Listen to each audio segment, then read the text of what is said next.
everyone, it's Sparrowhawk, and I'm back again with another episode of Lily of the Valley, and I'm going to go ahead and start.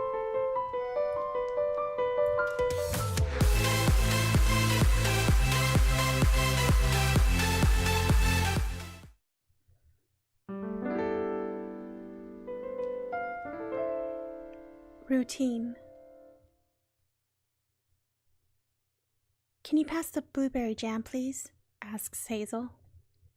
Sure, here you go, I say, sliding the jar over to her. Thanks, she says, with a small smile. The atmosphere around the table is a little staid, to say the least.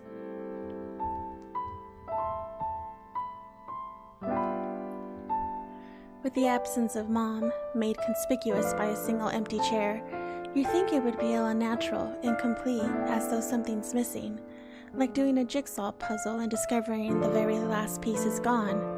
But that isn't true. To me, at least.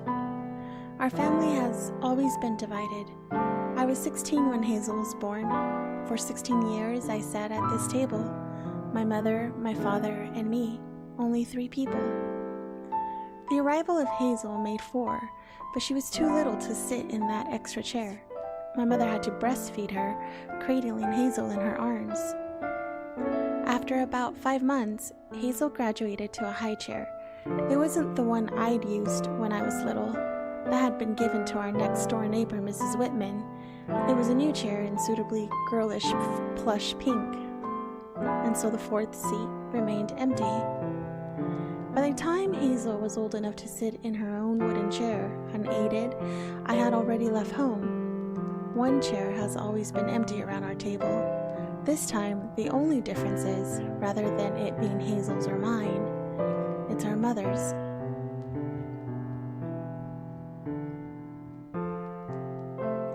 Hazel spreads a thick layer of blueberry jam on her toast, but she doesn't eat it.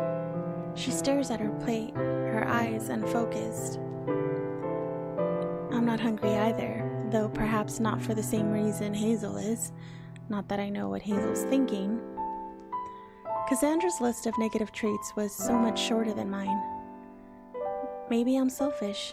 That's why I've piled up so many negatives onto myself, one after another, like Hazel with her blueberry jam. It's because I only think about myself. Even now, at the breakfast table, the first breakfast after my mother's funeral, I'm still thinking about myself. Aren't you going to eat that, sweetheart? Asks Dad, looking at Hazel with concern. She shrugs. I guess I'm not hungry. But I thought you loved blueberry jam. I do, but, well, Hazel pauses, frowning. Mom loved blueberry jam too. She did, didn't she? Says Dad. Did she? I don't remember. I think I'll go to my room, Hazel suddenly declares, getting to her feet. Her toast remains on her plate, uneaten. Maybe I'll give Cass a call. Cass? I frown. The name is unfamiliar. Casper, you know, says Hazel. But I don't. I'm beginning to feel like I should, though. Well, my voice trails off. I run Casper through my mind, but all that comes back is the friendly ghost. Who'd be cruel enough to call their kid that? Hazel looks unimpressed. She frowns. I already told you this, Dumbo. He's my boyfriend, remember? Well, now that you mention it, maybe I do remember somebody like that. You're hopeless. The least you could do is remember the name of your own sister's boyfriend. I bow my head, chastised. I'm sorry, Hazel. I'm just getting old. Well, you are pretty old, I guess. Positively prehistoric, I agree. Hazel giggles. At least that's something. You know what? She says. What? I ask. I think I can see some gray hairs all the way over here. Huh? I run my hands through my hair. Not that it'll shed any light on Hazel's statement. It might be true. I don't know for sure.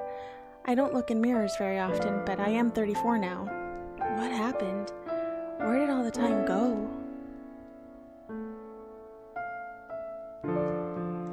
It wasn't so long ago that I was in my 20s. 29. That's still young, isn't it? So why do the 30s suddenly feel so much older? Jeez. My mother was 24 when she had me, a whole 10 years younger than I am now. By that point, my mother was married to my father, and they'd already bought their own house. I, on the other hand, still work at the same crappy insurance company I worked at since I left university. I don't have a girlfriend, let alone a wife, and I'm not planning on having children anytime soon. Now, to cap it all off, my hair is apparently going gray. Where did my life go so wrong? Still laughing, my sister exits the kitchen. The kitchen door closes behind her with a slam. The room is engulfed in silence once more. It feels like I'm sitting at the bottom of the ocean. My father coughs and clears his throat. He turns to me. "So, when are you going back to work?" he asks. "I don't know. I haven't had any days off before, so I'm sure they won't mind if I'm away for a while." "That's right. You're a hard worker, and hard work gets rewarded," he says, perhaps a touch too hopefully. "I think you deserve to take a break." Taking a break? In Wales? Huh. It's hardly Spain or Greece. There's no warm weather, no nice beaches, no pretty girls in bikinis, just rain and sheep. Fantastic. But at least it's not London. Thank goodness it's not London. "Are you going to do anything today?" Dad asks. I know there isn't much around here, but my father hangs his head. Is he trying to apologize on behalf of the entirety of Wales? That isn't fair. Nobody should have to shoulder that burden alone. It's far too heavy for any mortal hand to hold. "I think I'll go for a walk," I say. "It's been a while since I came back. Might as well make the most of it." "That's a good idea," my dad says, with a touch too much enthusiasm. "It might not look it, but there are some nice places around here." Right then, I get to my feet, groaning theatrically, and rub my back like an old man. The sad part is, it's not entirely an act. "I'll be off. See you later." "You too. Have a nice time." "I will." I can't help but think as I turn to leave the kitchen that my dad looks an awful lot smaller than he used to. Grayer, shabbier, sadder. Is that how Hazel sees me?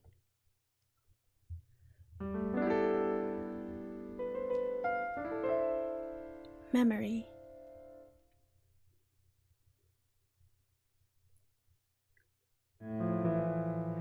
In the summer before I went to university, I went on a picnic with my parents.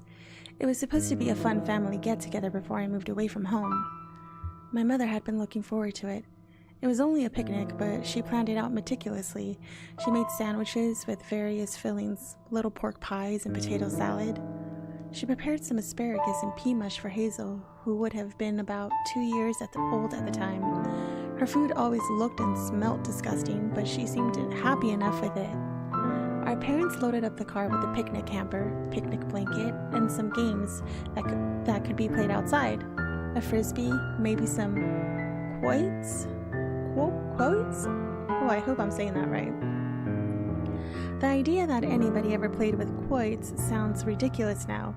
It makes you think of Victorian children in Charles Dickens's novels, impoverished little street urchins with coal smeared on their faces wandering around murky, polluted streets. Nowadays, everybody uses computers. YouTube, Facebook, Wikipedia. There's no shortage of things to do online, even if you live in a tiny Welsh village where it always rains. We didn't get a computer until I was 16, and that was an ugly, boxy old thing by today's standards that took about 15 minutes to connect to the internet.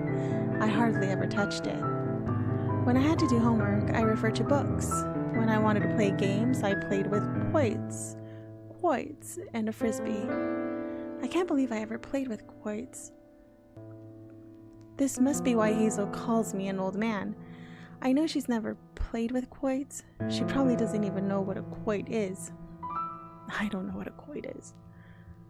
Our designed picnicking spot was a small lake surrounded by a border of trees, polluted with small birds and squirrels. It was a common enough sight in wet, rainy Wales, which was more nature than one could ever need, but it was fairly picturesque all the same. I used to go there for walks with my parents. When I was young, I'd sail boats in the river with my dad. Sometimes I took bread, hoping to see ducks or fish, but there were never any there. However, on that day it rained. The weather forecast said it would be sunny, but it rained all the same. It wasn't a simple drizzle either, nothing that would clear up by itself if you gave it a bit of time. And we did give it time, believe me. I waited in the car with my parents, Hazel alternating between sucking her thumb and sleeping for 2 hours.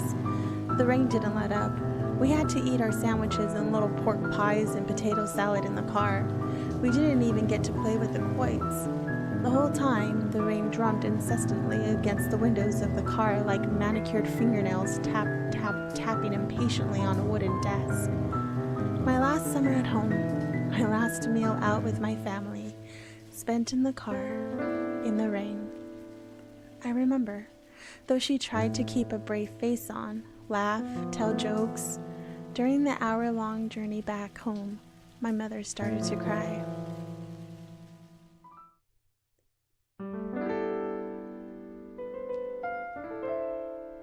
First meeting.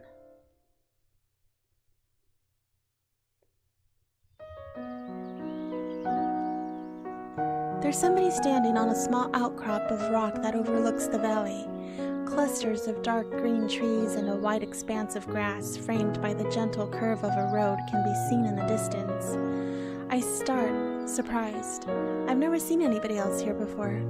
In my rebellious teenage years, when I was jaded and melancholy, I often went here.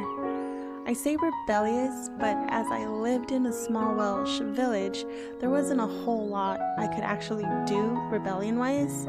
There were certainly no clubs and only one pub. Trying to cage alcohol underage would have been impossible when Roy behind the counter was well acquainted with my name, face, and age, being a member of the neighborhood watch alongside my parents. The only thing I could do was walk, and so I did. I was always going for long, ambling strolls with no particular aim or purpose, thinking brooding thoughts. Mostly they were about Imogen Parker, and why wouldn't she go out with me? That was about it. I'd already grown out of my self-obsessed Jack Kerouac phase by the time Hazel was born, and I stopped going for walks.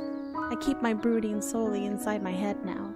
And yet, for some reason, maybe nostalgia or maybe some lingering sense of teenage entitlement that still hasn't faded away, I thought this place would be the same as before, completely isolated except for me, and the birds.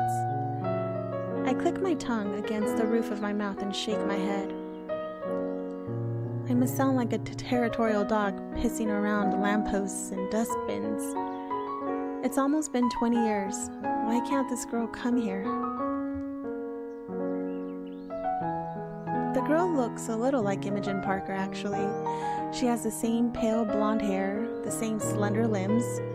I wonder how old she is. She looks about 14, 15, I don't know, I can't tell. I can't see her face. I guess I should get going. If this girl has appropriated my old brooding spot, I have no business hanging around here. It would look suspect anyway. I think they mean suspicious. It would look suspicious anyway. A 34-year-old man like me talking to such a young girl. I used to be that age once, Imogen and I. I fancied her back then. She was only 14. So was I. But I'm not 14 anymore. I've already started walking away when... "Hello, mister." I hear a voice, soft and gentle, definitely feminine. The girl. I look back over my shoulder. My eyes meet hers. They're light blue, not like Imogen's then. Her eyes were dark green. Well, of course her eyes don't look like Imogen's. They're not the same person. I'm being stupid. What is it, miss? Miss. I wince inwardly. I sound like I'm in secondary school again addressing a teacher. Either way, or trying to chat her up. I hope it doesn't sound like that. Am I being too smarmy? "I recognize you," she says. "You do?" I ask. It seems unlikely. I haven't been back here in so very long, and she's so very young. Maybe she's mistaken me for some celebrity? A singer? I have to snort at my own self-indulgence as if I look like a pop star. This guy is very, self-centered. Oh my gosh. The girl nods briefly, her head barely moving. Her long hair flutters in the breeze. Yes, from the funeral. The funeral? Of all the things she could have said, I didn't expect that.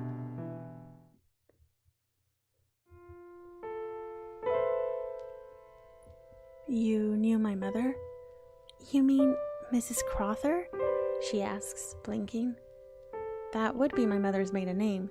She kept it after she married Dad, though I'm not sure why. Maybe it's because Dad's last name is a little strange and people always pronounce it wrong.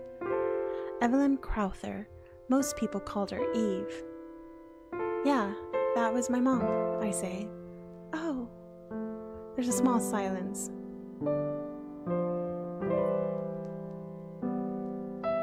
The girl coils a strand of hair around one finger. Her light blue eyes look at the horizon aimlessly. Eventually, I'm the one who has to speak. The silence feels too heavy, too oppressive, too overwhelming.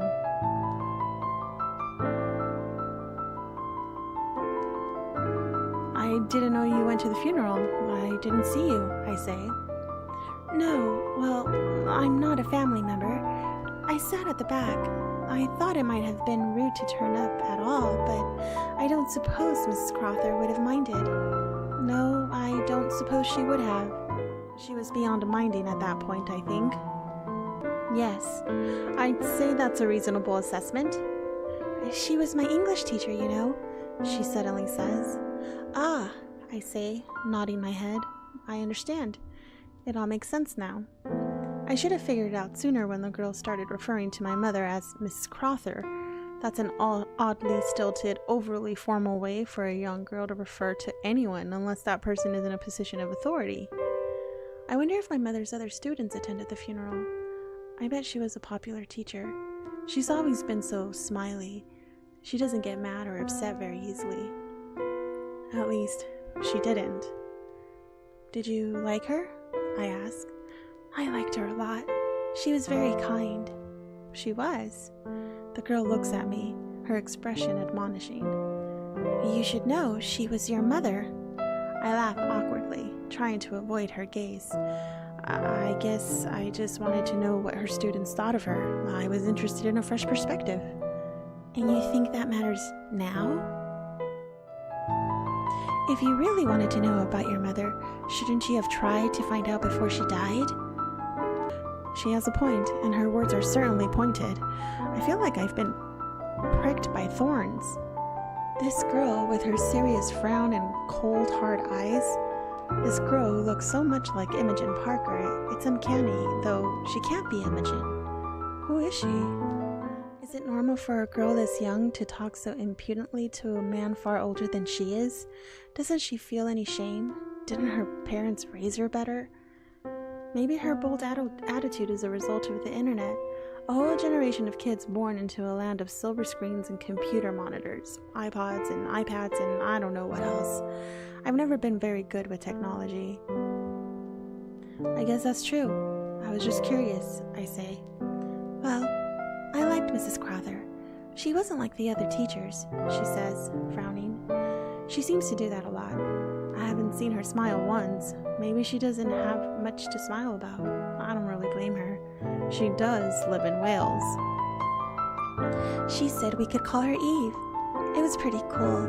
None of the other teachers were that informal. That sounds like Mom, all right. But at the funeral, the priest kept calling her Evelyn. Nobody called her that. That's what my sister said. She thought it was disrespectful. It was disrespectful. Human life is a very important thing. You'd think a priest of all people would be a little more considerate. The girl looks riled up. It's the same kind of anger my sister showed yesterday during our all-too-exciting game of Risk. At least this girl doesn't cry. I wouldn't know how to deal with that. Patting her on the head would be too infantilizing. Hugging her would be out of the question. What were you studying in English? I ask, trying to change the subject, not because I'm really interested, but because I don't want her to burst into tears on me. I'm a coward, I know, a hopeless coward, but at least I'm upfront about it. That's more than most people can say. We were doing Of Mice and Men by Steinbeck. Is there another? I guess not. I'm just surprised, I say. Why? She asks. It's what I studied at school too, and that was about... I frown, trying to calculate the years in my head. Doing so is depressing. How did I get so old? 20 years ago? Jeez. I'm surprised they haven't changed the syllabus. The government's always fiddling around with the education system. Pardon?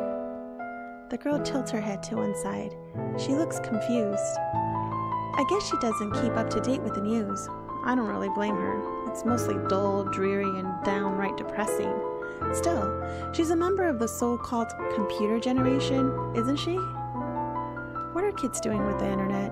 How can they be so ignorant when information about almost everything in the world is available right at their fingertips? Watching X Factor and uploading pictures of food onto their online blogs, most likely. The government keeps talking about changing the education system, that's all. I thought they'd changed the set texts on courses too, I say. Oh, well, a small pause.